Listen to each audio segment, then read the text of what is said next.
बड़े ही हर्ष का विषय है। आज डॉक्टर स्वाति सिंह हमारे बीच पधारी हैं।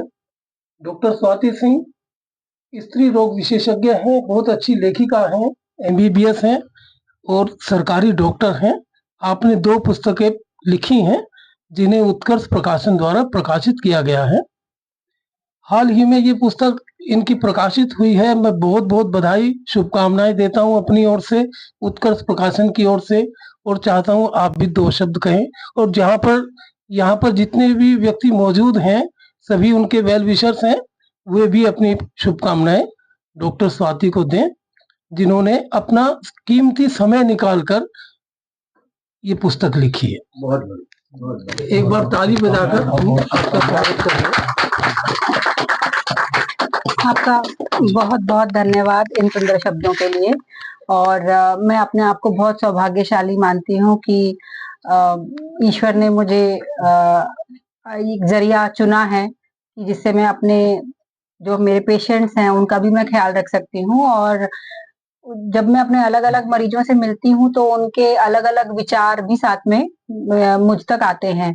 कहीं ना कहीं मुझे ये एनर्जी को बाहर भी निकालना था, तो मुझे लिखना मैंने ट्राई किया। जब मैंने लिखना शुरू किया तो मुझे मेरे कुछ दोस्तों ने कहा कि तुम, जैसे हम जब व्हाट्सएप पे बातें करते थे, कि तुम बहुत अच्छी बातें, मतलब जब लिखती हो तुम अपने विचारों को बहुत अच्छे से प्रकट कर सकती हो, तो तुम लिखना क्यों नहीं शुरू करती हो। तो शुरू में तो मैंने इसको एक ऐसे ही बस पहले मैं ब्लॉग पे लिखती थी और मैंने वीकली उसको पब्लिश करना शुरू किया इंटरनेट पर मुझे जब अच्छा रिस्पांस मिला, मेरे दोस्तों ने और मेरे वेल विशर्स ने मुझे बताया कि आप लिखें, तो कुछ हिम्मत बढ़ी और मैंने लिखना जारी रखा, जिसका अब आप परिणाम देख रहे हैं कि मेरी दूसरी पुस्तक भी आ गई है, तीसरी का पे काम चल रहा है और चौथी भी मैंने लिखनी शुरू कर दी है।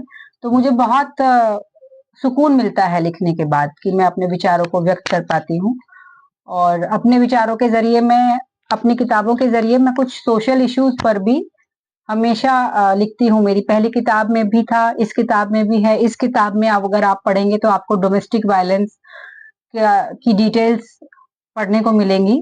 आप समझ सकते हैं कि किसी डोमेस्टिक वायलेंस के पीड़ित व्यक्ति के साथ हमें किस प्रकार से व्यवहार करना है, ताकि हम उसको, उसके कॉन्फिडेंस को दोबारा बढ़ा सकें और उसकी हम मदद कर सकें। धन्यवाद। बहुत बहुत धन्यवाद। बताना चाहता हूँ कि आपकी